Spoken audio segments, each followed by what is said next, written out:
你有冇諗過點樣可以喺資料庫入邊隱藏客人嘅私隱呢？今日教你一招。阿竹望住竹葉小館嘅訂單，好頭痛。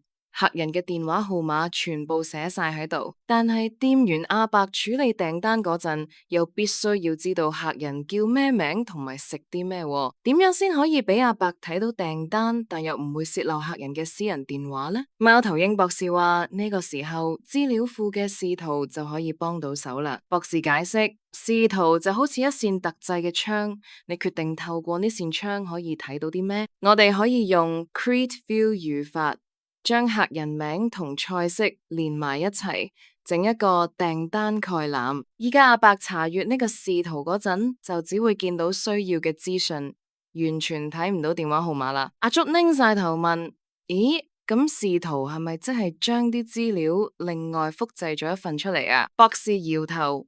唔係噶，視圖本身唔儲存資料，佢只係一個預先設定好嘅查詢，所以每次打開視圖，背後都會即時執行 SQL，確保你睇到嘅永遠係最新資料。阿竹明白晒，原來視圖可以簡化查詢，隱藏敏感資料，仲可以按角色分配權限，真係好用。